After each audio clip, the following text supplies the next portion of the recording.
not shining. I believe in the sun. I believe in the sun, even when it's not shining. I believe in love. I believe in love, even when I don't feel it. I believe in love.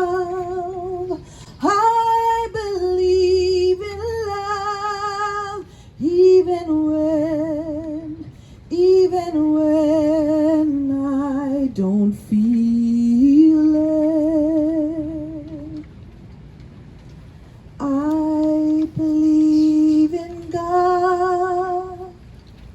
I believe in God, even when God is silent.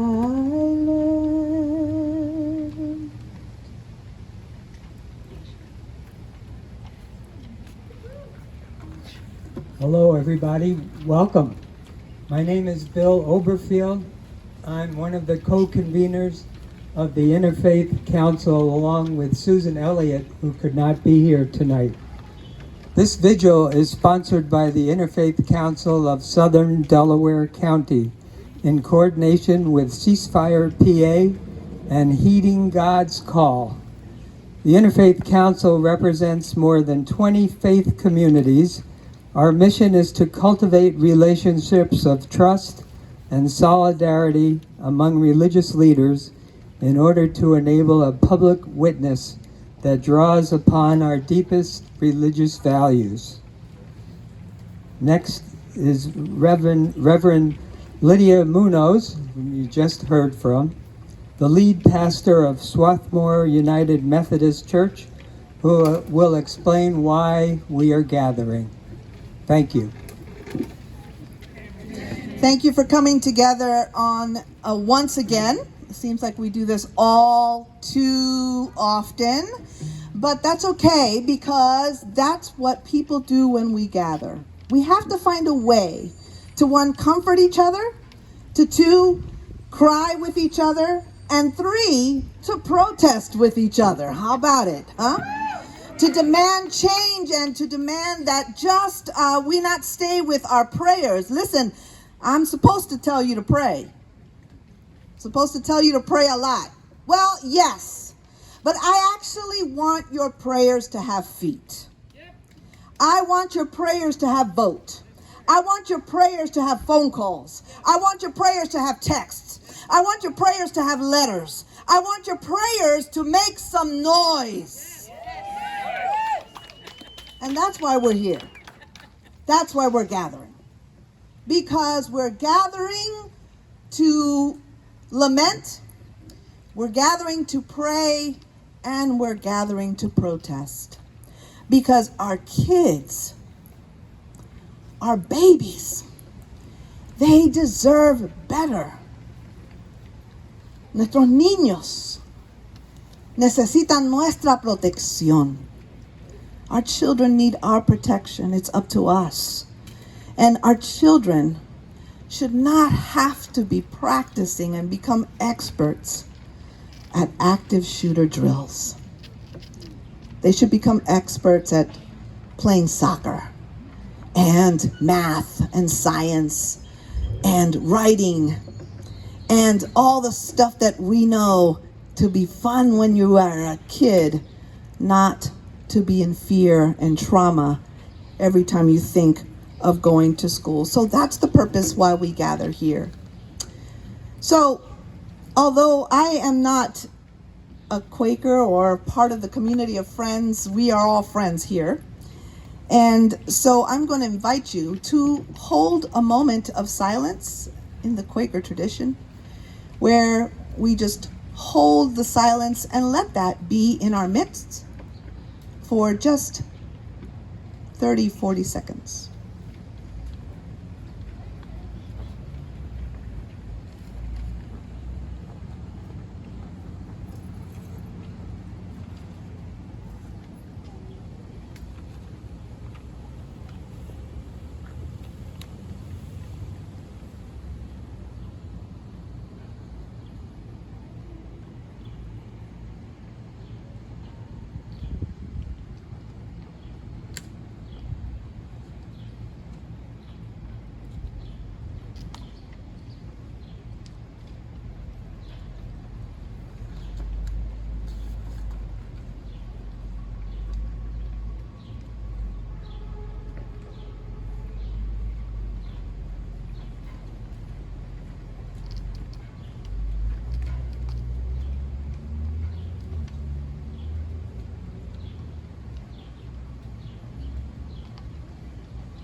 This moment, I'll invite Rabbi Jeremy Gerber to come and lead us in a time of testimony.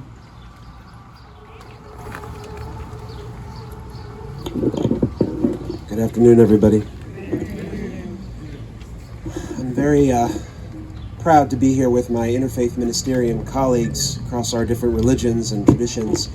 And I'm going to be introducing my colleague, Rabbi Linda Potemkin of Congregation Beth Israel, afterwards. I'm with Congregation Oev Shalom. Right into the microphone. Good. Fair enough.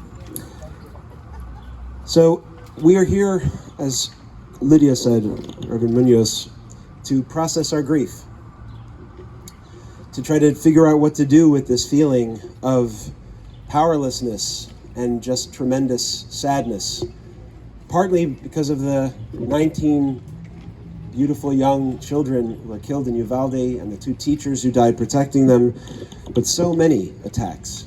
Part of the problem is we feel like we're here, as Reverend Munoz said, again and again. And so I wanted to share for a moment about how we process grief in the Jewish tradition. And there are 2 sort of particular forms to mention: personal grief and communal grief. On the personal side, when we lose a loved one, a family member, there is an acknowledgement that the first stage for 7 days is tremendous pain, raw and unprocessed. And so we sit in the depth of that pain. Then as we get to a month, we are able to climb a little bit out of it, though there is still a lot of pain. And then a full year, also a little bit less, but still acknowledging the pain, and then we mark it year after year. But that process works if the pain has stopped, right? And part of our problem is it feels like it keeps perpetuating over and over again. So when can you begin that process of figuring out what to do with that pain? And because it continues, it almost feels like that kind of grief and that kind of processing doesn't apply. But over thousands of years, unfortunately, in the Jewish tradition, we have learned to process communal grief as well. From mass killings and torture and expulsions, of course, the Holocaust and genocide, but this is something that we have had to learn to process because it continues to happen. And so we keep reminding ourselves about it, right? We cannot forget. So we have annual traditions that bring us back to that grief so that we can sit in it and feel it, but for a period of time. But as Reverend Munoz said, then we have to work. Then we have to work to make change so that it doesn't continue to happen repeatedly. But when it does, we come together and we sit with one another, we cry together, we pray together, because that is necessary to help us to make sense of the grief. It doesn't end. We don't have a sense of when this is finally going to stop, but we can't stop fighting. And we say in the Jewish tradition, you are not obligated to complete the task, but you cannot desist from working at it. And that's what we're here to do, is to acknowledge how much we are grieving and how incredibly painful this is, and not let ourselves off the hook and say, well, it is what it is.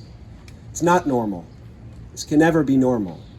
And so we have to continue to insist on that, acknowledge the grief that we are feeling, but also share it with one another. Come together and say, we will make change. We will make sure that people know that our voices are heard, and we do not accept that this is the way that things are. So again, I mentioned my colleague, Rabbi Linda Potemkin, is going to lead us in a Jewish prayer to help to really bring together, through the Jewish lens, our grief and our struggle with this moment.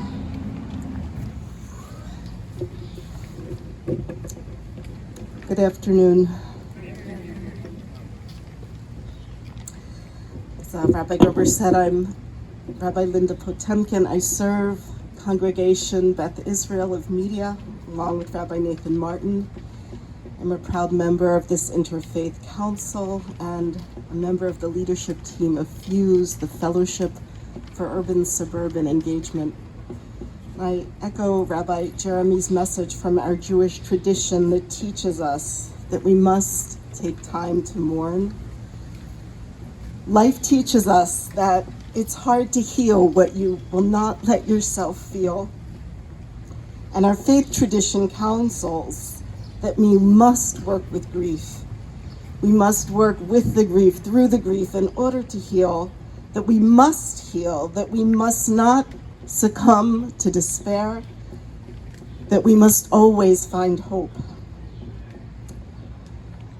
But while our task is to heal our own broken hearts, we cannot stop there. In fact, our obligation to reach out to others with acts of love and kindness is part of our own healing. Our obligation to reach out to those in power to do what they can and do what they must to make this country safer for everyone. Acting on this obligation is part of the healing. And friends, as we stand here, we need to reach out to one another across differences to bring more kindness and understanding into the world. There are many faith traditions represented here today. And our spiritual practices are different. Our prayers are different. We live in different sacred stories. Those of us who pray to God call God by many different names. And we are strengthened when we bear witness to each other's prayers in all their diverse glory. So I'll share a short piece of Jewish prayer from a psalm that we offer in the morning. It translates from Psalm 121. I lift my eyes to the mountains from where my help comes from the source of all, maker of heaven and earth. And I invite anyone who knows this to sing with me. Sinai el harim me'ayin yavo ezri Sinai el harim me'ayin yavo ezri me'im Adonai oseh shamayim va'aretz ezri me'im Adonai oseh shamayim va'aretz. Let's take a moment and send our blessings for strength, for love, for comfort, for hope, to Buffalo, to Uvalde, to every place, and to all people who grieve. And let's use our collective power to heal what needs to be healed. Thank you for listening. I believe Sister Jean is here with us, hopefully. Yes. Yay. She's gonna roll over.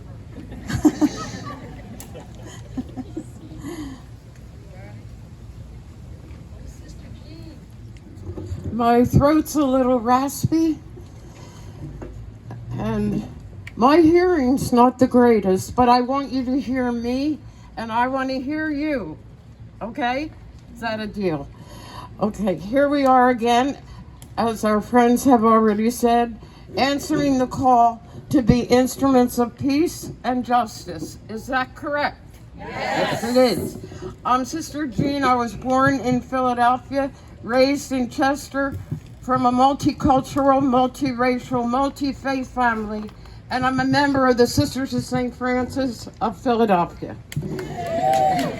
Over the years, my Franciscan community of women religious have taken several corporate stands, one of which is a stand against gun violence. Can you imagine 400 women agreeing to that? Something? We've held vigils, we've lobbied in Washington and Harrisburg and elsewhere. We participated in the concert across America, and our corporate social responsibility team have used our corporate chairs to influence companies on their policies around gun reform and safety. And we have also prayerfully discerned and committed nonviolent civil disobedience as a last resort in addressing injustice. Now, I've spent 28 wonderful years in elementary education, and like you, I consider all those children to be our children, to be my children. And we're now hearing that we should be spending money to militarize our schools, while many schools don't even have the tools for teachers to do their job. Do you know that? Yes. The Sisters of St. Francis have also spent many, many years and continue to support others who are ministering with and for our homeless brothers and sisters, those that are mentally challenged, years supporting our sisters and brothers who were homeless, suffering from stages of AIDS, spent years accompanying others on the border, and many years in the city of Chester with our sisters and brothers who are held hostage in their homes and live daily in fear of gun violence for themselves and for their children going to school. And all those people want to do is be free, and they want to build relationships, trusting relationships. So we have been in Chester, we are in Chester, we will stay in Chester, and we've supported our sisters along with others, supplying a need for families and individuals to heal from the effects of the trauma of gun violence. Like many of you, our sisters have cried, we have prayed with families, we attended funerals of innocent victims of gun violence.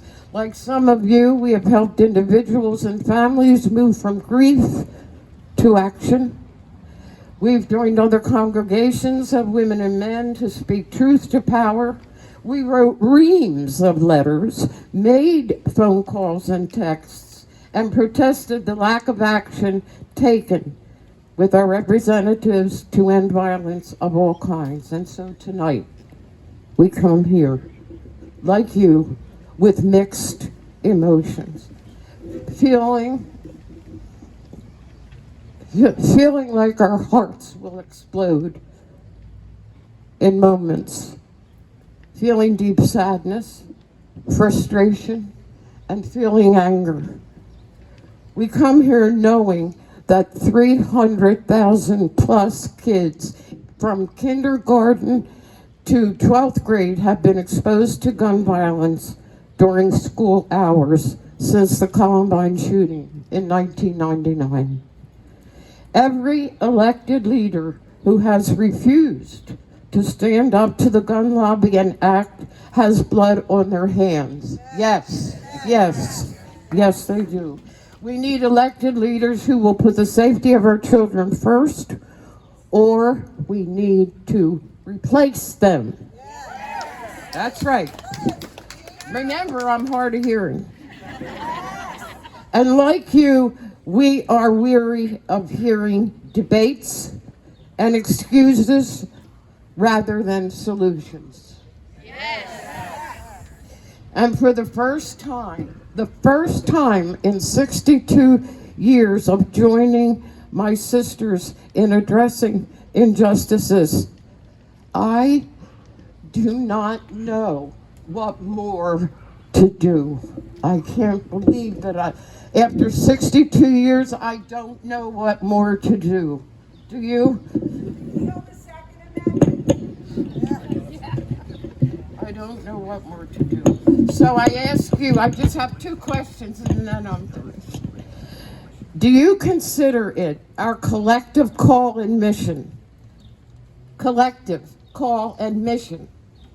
to fight for the lives of our children, for those attending school, for those sitting in the theater, for those at a concert, for those food shopping, for those sitting in their living room or walking to and from work? Do you consider it our collective call and mission to continue to fight? Yes! That was a good one. And another question connected to this. Do you consider it's our collective call and our collective mission to do something more bold and more courageous than we've been doing to end this violence? Please say yes. Yes. Bold. More bold and courageous. Yes. I'm going to close with a quote from the foundress of our congregation, who was a wife, a mother, and a widow, and had children, and founded our congregation. She left us with these wise challenges, and I pass them on to you. She said, and we've tried to emulate throughout the years when confronted with injustice.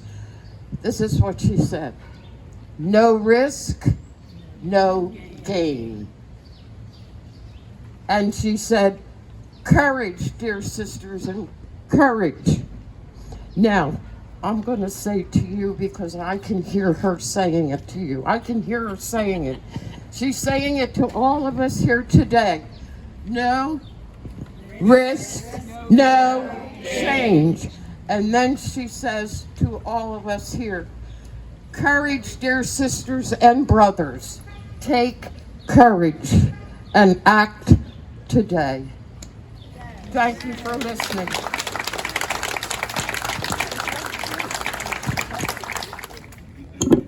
If you look in the back of your program, you will see a hymn for the hurting that came out this week, or this Sunday, I believe, by Amanda Gorman. And we're going to do this responsively. I'm going to read a part, and then every time I hear, or every time I say, "Oh God, in your mercy," you say, "Hear our prayers." Everything hurts. Our hearts shadowed and strange, minds made muddied and mute. We carry tragedy, terrifying and true, and yet none of it is new. We knew it as home, as horror, as heritage. Even our children cannot be children, cannot be. Oh God, in your mercy. Everything hurts. It's a hard time to be alive, and even harder to stay that way. We're burdened to live out these days, while at the same time blessed to outlive them. Oh God, in your mercy. Hear our prayers. This alarm is how we know we must be altered, that we must differ or die, that we must triumph or try. Thus, while hate cannot be terminated, it can be transformed into a love that lets us live. Oh God, in your mercy. Hear our prayers. May we not just grieve but give. May we not just ache but act. May our signed right to bear arms never blind our sight from shared harm. May we choose our children over chaos. May another innocent never be lost. Oh God, in your mercy. Hear our prayers. Maybe everything hurts, our hearts shadowed and strange, but only when everything hurts, may everything change. Oh God, in your mercy. Hear our prayers. This song you have in your program is a song that I wrote together with a good friend of mine, and thinking about the community Uvalde today, this is probably how they would maybe sing a prayer. En la lucha hay vida, en la lucha esperanza, en la lucha hay vida, siempre hay esperanza. Cantamos en la lucha, cantamos por la justicia, cantamos por nuestras vidas, siempre hay esperanza. Thank you. Now I'll invite our elected officials who have agreed to gather with us today, who I know many of them are fighting the good fight along with us. We want them to know that we support them, that we will stand with them, and that we are always asking for them to do even more. And so I'll invite them to come, introduce themselves. I'm so glad you're sitting. Hi everyone, I'm Representative Jennifer O'Mara from Springfield, and I'm really sorry that we have to be here again. I feel like many of you over the last week, I've experienced a whole bunch of emotions. I've been sad and horrified and really, frankly, very, very angry. I'm angry that I have to tell my colleagues that we can't just protect babies in here, but we have to protect babies out here. I'm sad that people are saying the problem is that we have too many doors at school. Or that it's not a gun problem, it's a mental health problem. Or that it's just bad people doing bad things. The truth is there's mental health issues in every country in the world, and there's bad people in every country in the world, but there's only a gun problem here in America. And that is because we have for a very long time underfunded public services. We've seen a rise in racism and racist activities going unchecked. And we have elected officials who have abdicated all responsibility, who pay too much attention to the NRA and not enough attention to our babies, to our grocery store shoppers, to people going to the movie theaters. The list goes on and on. And so I'm here today to tell you that I will not stop fighting to make change in Harrisburg and in our communities. Yes. Gun violence has impacted, we have to find some hope, right? Gun violence has impacted our communities in so many different ways. And for my family, it was through gun suicide. And so for the last 3 years in Harrisburg, I've been working on extreme risk protection orders, or red flag laws. We're hearing a lot about this in the news right now. This is a common sense bipartisan bill that would allow us to take guns out of the hands of people who are a threat to themselves or to others, and they work. And so if I can charge you with anything to do, it's contact your elected official, let them know that you support ORPOs and all other reforms that we have out there, and don't give up. We have to keep fighting because our kids deserve to live. Thank you for being here with us tonight. Hi, everybody. My name is Mike Zabel. I'm a state representative, but more importantly, I'm the parent of a 5-year-old and a 7-year-old who are, in fact, I think they just got picked up by their mom a couple minutes ago, but a few blocks away at the Friends School, the Quaker school, just a little bit down the street. And part of the reason they're at that Friends School and why I'm happy to be here at an interfaith celebration of our unity in this cause, because the Quakers are steadfastly committed to nonviolence. And I'm going to say something that's going to make a few people uncomfortable. I'm proud to say I will never own a gun in my life, and there will never be a gun in my home. This is something we have to talk about. We have been on the losing side of this effort for a long time. And it's time that we talk about the perversity of gun culture in America. Not just laws, but the perversity of gun culture.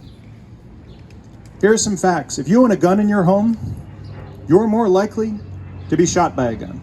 It doesn't make you safer, doesn't make you more macho, and it doesn't make anyone around you safer. Having a gun in your home makes you more at risk, more at danger.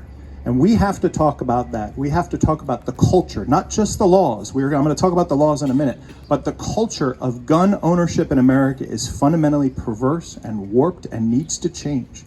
Guns should be safe, legal, and rare. Guns should be safe, legal, and rare. My mother, when she told me, before I had kids, she told me her philosophy for parenting, which is that she wanted us to know, I'm one of 6, and we all turn out okay. But she wanted us to know 2 things, that we were good and the world is good. And it's tough to think that way right now sometimes when things like this happen. And I'm sure every parent of school-age children right now, when you've had to drop your kids off or pick them up, I'm sure you had a moment or 2 or 7 or 8 where your breath caught, or you just had a little bit, your heart skipped, and you had that panic of like, I hope this doesn't happen to me today. I hope this doesn't happen to our kids today. I don't want my kids to know that world. And I'm determined to protect them from it. And I know friends, well-meaning parents who have talked to their children about it, and I made the choice not to. I don't want them to be thinking about this. I want to preserve their innocence as long as possible. I will not let the gun lobby steal their innocence from them. And that is important. But we have to be willing to talk about it at a base level. That gun ownership is a danger, period. And I'm not even talking about outlawing guns. We can't. The Second Amendment is there, it's there. But we have to engage with this on a social, personal, neighborhood level, along with our laws. That is important. And there are things we can do with laws, of course. I have an author of a number of pieces of legislation that don't touch upon your meaningful gun ownership at all. You know, Pennsylvania doesn't have a waiting period for firearms. Yes. I have a bill that would do that. Ghost guns, guns where you buy kits and assemble them together, they're a real problem. For example, in Philadelphia's spate of gun violence, they're a problem everywhere. They're on the rise. We have a bill that would address that. But there's another bill that I have that I know works because it's been put in place in another state, in multiple states. It's called one handgun a month, right? Imagine only being able to buy 12 handguns a year, right? What a restriction. It has been shown. Here's the problem. Handguns that are bought in multiple sales are 60% more likely to be used in crime. That's a statistic, it's been measured, it's true.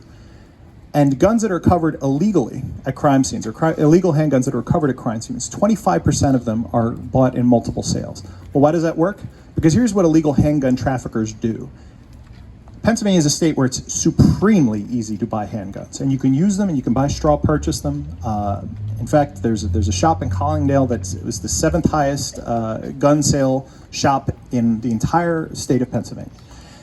And what people do is they take those guns, traffickers know how to do it, they send somebody in, they can buy them a bunch, and then they ship them out to other states where the gun laws are tougher. It's called the Iron Pipeline. Well, guess which state, the only state up north where the majority of illegal guns come from? It's Pennsylvania. The guns that are recovered in New Jersey, New York, there's southern states where they have no gun laws at all, virtually, and Pennsylvania. Because in Pennsylvania, it is extremely easy to buy as many handguns as you want. And when you put one handgun a month in place, and there are exceptions for law enforcement and things like this, there are obvious exceptions for technical reasons. But if you put one handgun a month in place, Virginia did this, and it substantially cut down the number of guns coming from Virginia used in crimes. That is a proven, data-based, evidence-based gun safety law that we can put into place without meaningfully impacting anybody's ability to maintain a gun in their home for self-defense. We can do that. That's House Bill 413. I'm especially grateful to Heeding God's Call for being a backer of that law. I think that's something that we can do. But make no mistake, we have to make this a single issue. You have to make this a single issue. That's what's going to affect change at the ballot. You can't vote for the nice guy who's not willing to stand out on this. And if there are colleagues on the other side of the aisle who say, I support these bills and I sponsor these bills and they never go anywhere, they should be voted out on their ass too. It's that serious. It's that serious. I want you to think of the world as good. I want to know the world is good. It is good. But most importantly, I want our children and my children's children and my children's children's children to not live with this reality.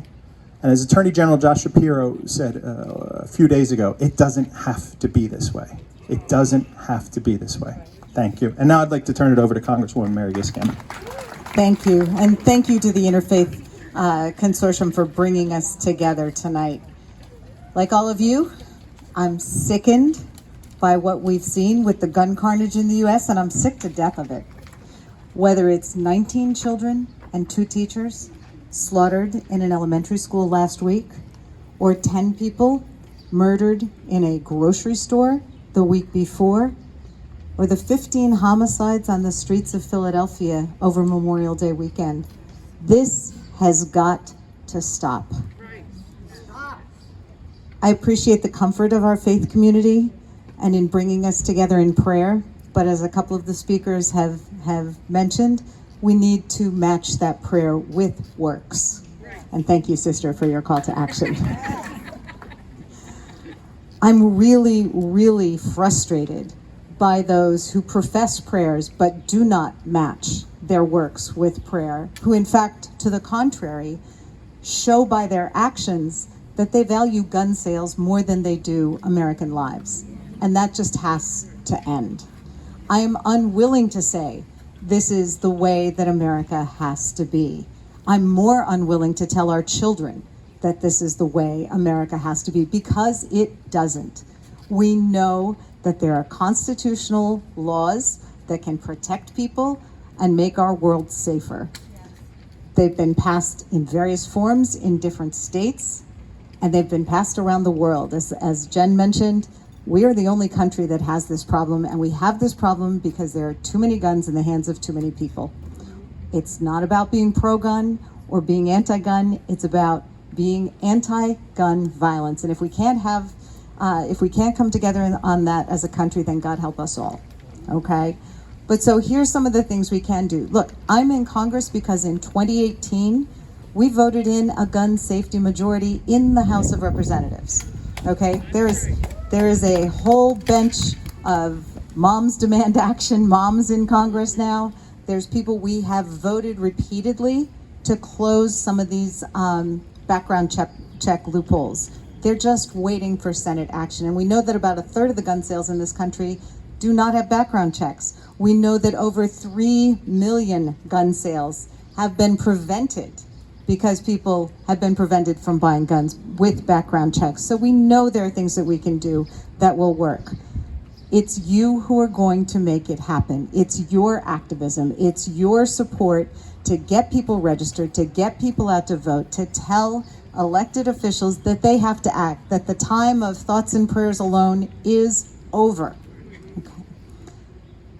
This morning in Congress, we introduced a package, an omnibus package of bills that collects many of the gun safety bills that have been waiting action. Those are going to the floor next week because of public outrage. So please stay outraged. Yeah. So we have ready to go. We've already passed through the House. We've passed the background check bills. We have ready to go an Extreme Risk Protection Act bill that Lucy McBath has sponsored. That's going to the floor next week. The additional bills that I'll be in DC on Thursday, we're having an emergency session to mark up bills that have to do with raising the age for buying assault-type weapons, that have safe storage requirements, that ban ghost guns. We've got a whole list. I think there's 8 different tracks. So we're going to get those marked up. We're going to get them ready to go to the floor, and we're going to vote on them. Now, the Senate says it's talking. Senate's always talking. We're going to show we're ready to pass whatever they can come up with, and then we're going to press for more. But we do need your help. That's on the federal level. We have state reps here who are working on the state level. Both are important because we can get some in one place, we can get some in another.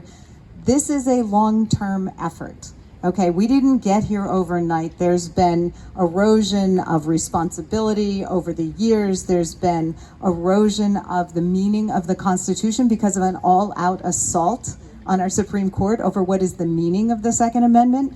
Well-regulated is not on the agenda right now with respect to what the Supreme Court is looking at. So we need to demand action. We need to sustain that demand. and then the rest of us are going to keep working on it. So please, please be loud, be noisy, letters, texts, votes, drag everyone to the polls, and make sure everyone knows this is important and we're not going away. Thank you. Next we have Representative Dave Delosso. Very quickly. You don't have to tell me to be quick. I'll be very brief. There is no place in our society for weapons of war. All right. Military-style assault weapons do not belong in the hands of civilians. There are already enough of them. They are prolific in our country, and we should not sell one more. Not one more to an 18-year-old, a 20-year-old, a 30-year-old, a 40-year-old, a 50-year-old. No more assault weapons. You know, in 1994, when we banned assault weapons and we limited the cartridge size or the casings, the number of casings you could carry, those rules were working in 2004 when President Bush let them just extinguish. All right, I'm being brief. I'm going to say it again. Not one more assault-style weapon needs to be sold in the United States of America. And I'm proud to support good sense gun laws.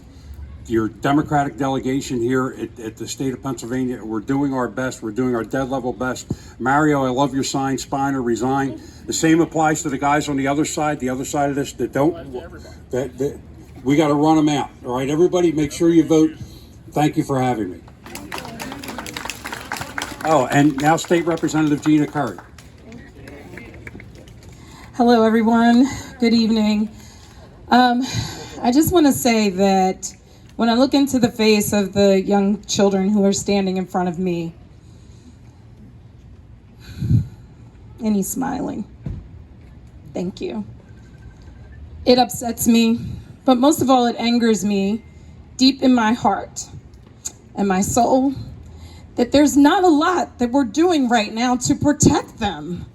I have children. I have a young middle schooler who goes to school in my district, and every day I get up and I tell my heart not to be troubled because I have to send her to school. I tell my heart not to be troubled because I have to make sure that she gets the proper education. Well, as I fought as a school board director in Upper Darby for about 3.5 years, one of the things that I always said is that we're not going to turn our schools into school to prison pipelines. We're just not going to do it. So what's the answer? Are we militarizing our schools now? When I think about the fact that my mother, most of my family are teachers. They did not go to school for criminal justice. They did not go to school for criminal justice. And it's not their responsibility to carry a gun to protect the children. We know we lost 2 teachers last week. We lost the husband of a teacher. It was heartbreaking. But I can tell you, I grew up in Baltimore, Maryland, and there was violence back then. There were shootings. We would go to our parties and somebody would shoot. Somebody would be shooting and we'd have to shut down the party. And that was over 30 years ago. So it's been happening for a long time. But these assault weapons, unforgivable. Why? The thing that scares me the most is that there's so many of them out there now. And as we ban them, which we will, as we ban them, how many more are out there?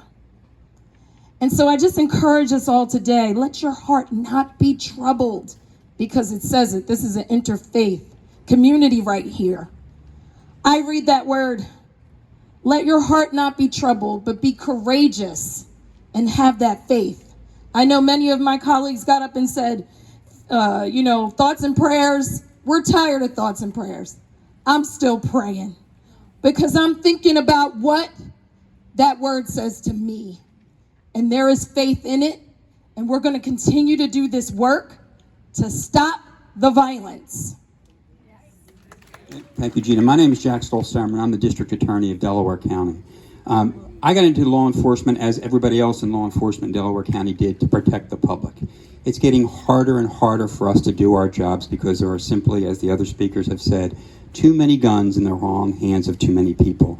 Just to give you a sense of how bad the problem is, even here in Delaware County, just around the corner from this courthouse, a couple of days ago, media police arrested an individual who was manufacturing his own ghost guns.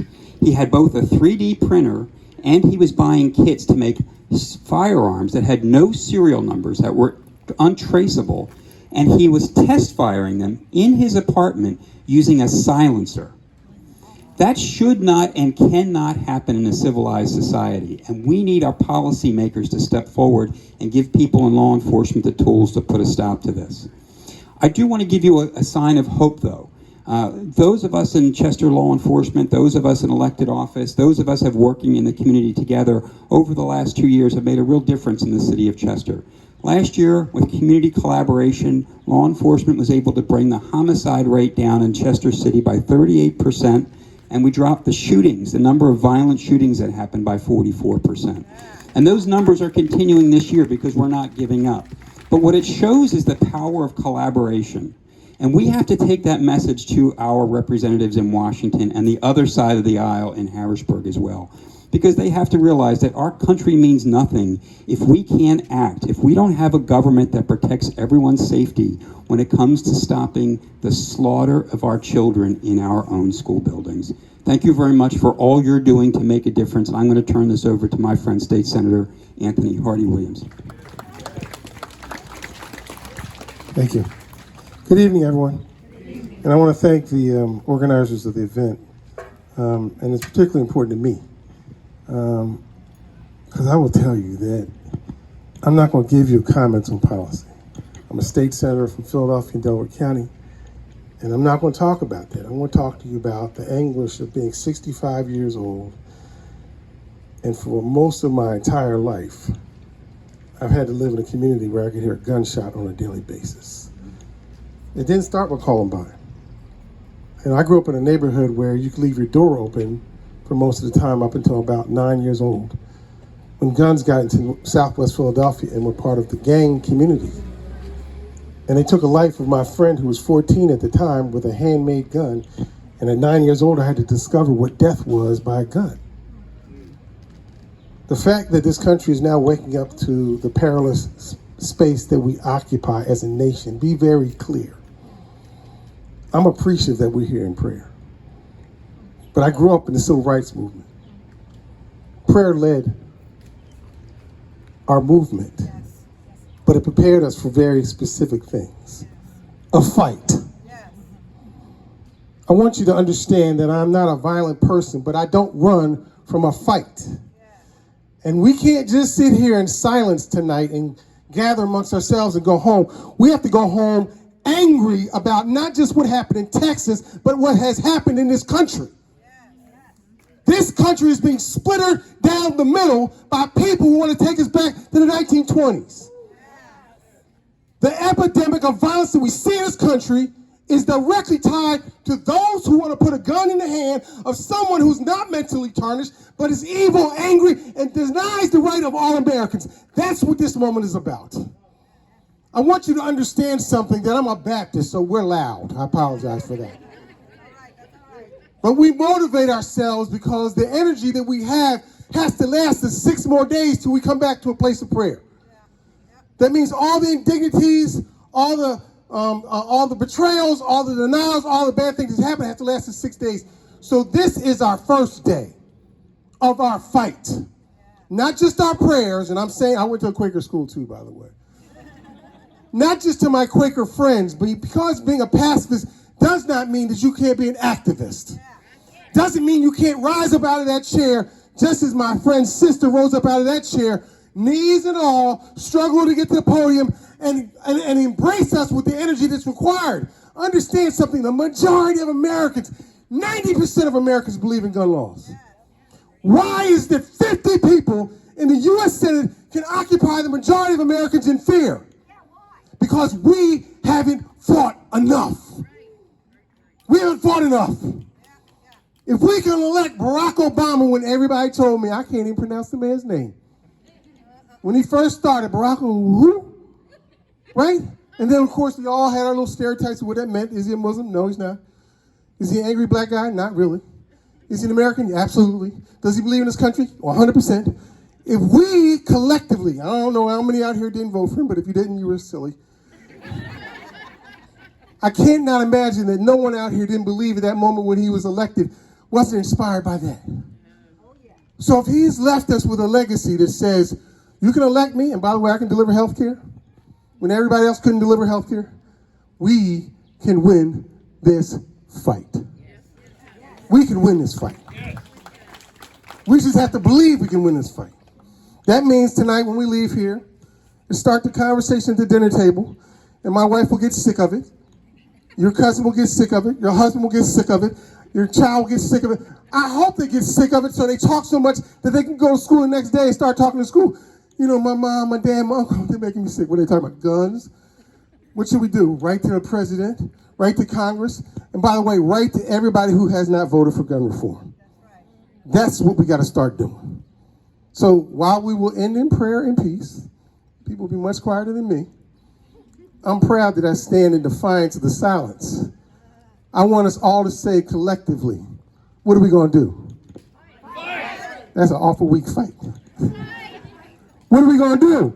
Fight. What are we going to do? Fight. What are we going to do? Fight. God bless you. Thank you so much. Yes. Yeah, that's right. Where's Pat Toomey? Where's Pat Toomey? Where's Pat Toomey? Where's Pat Toomey? Where's Pat Toomey? Where's Pat Toomey? So, I'm so glad that our representatives and elected officials and the challenge, you can come preach in my church anytime, challenged us to be loud. You have not met a Puerto Rican clergy. So, we can be pretty loud too. So, just in case. Turning over now, we're not just going to stand here as our elected officials have called us to do. We're not just going to stand here and thoughts and prayers and hear things. We're actually going to do some action. So I'm going to call two organizations forward, Ceasefire PA and Heeding God's Call. They have some specific actions for you to do, including get your phone out right now because you can QR code this so that you can send something right now, this moment. My name is Jim Higgins. I'm with Ceasefire Pennsylvania. Been on the board of directors, was treasurer. Ceasefire is a statewide organization committed to solving this problem. I want to do three things quickly. The first is to tell you about Chris Quinn and how you can contact him. He is the state representative for this area. Really close to your mouth. He is the state representative for this area where we are standing right now, including Media Borough. Here's his telephone number: 610-325-1541. And I have slips of paper up here that you can pick up and spread them around with that information on it. When we want him to get behind House Bill 1903, which is titled Extreme Risk Protection Orders. And as was mentioned by Mary Gay Scanlon, our Congresswoman, this would allow a family member or the police to go into court and petition the judge, the court, to remove a handgun or a long gun from the possession of the person who's the subject of the petition, because that person has been shown to be mentally unstable or otherwise a danger to himself or the community. So that's what we want Quinn to do. Second of all, our program we have is called Memorial to Lives Lost, Past and Future. I'm going to read this quickly. The parents in Uvalde, Texas, overtaken with profound grief, had to submit DNA samples to authorities just to identify the remains of their children. How can any parent bear that kind of pain? It is unthinkable. The horrific reality is that every single day in Pennsylvania, innocent people are murdered with firearms, and our public policies obscenely ignore the urgency of this crisis. Our organization entreats you to help us create a visual representation of all the children's lives that have been lost, and those that could be saved by enacting stronger gun laws. So, please send us a memento that represents your child or grandchild. A lock of hair, a small toy, a hair ribbon, a photo, a small article of clothing, a drawing, a matchbox car. Using these precious items, we will create a memorial tribute to the children lost and to the living children who will die if something isn't done. What are we going to do with them? We're going to hand deliver them to House Speaker Brian Cutler, whom I have met with in the last 14 days, and Senate Majority Leader Kim Ward in Harrisburg. They must see the cost of their inaction. Now, one last thing. My predecessors have spoken so eloquently on this problem. Ultimately, this is a political problem, as my friend Phil Goldsmith at Ceasefire used to say. Why is it a political problem? Because the solution is with the enactment of new laws. And I would ask you to consider something. You're going to vote for a candidate who supports our issues. Talk to your friends and family members and make sure they don't fall into this trap. Well, I like your candidate's position, but so-and-so is not strong in that position, but he or she is great on, unfortunately, things like health care, education spending, juvenile justice reform, so I'm going to vote for that person. No, no, no. As Representative Zabel said, this has got to be a single issue for us. No matter how bad our candidate is on a lot of other issues, if he or she is right on guns, that's our candidate, and we got to stick with them. That's my message to you. I hope you all think about that and move ahead. And if you want more information on Representative Quinn, I'm going to put it on this table right here.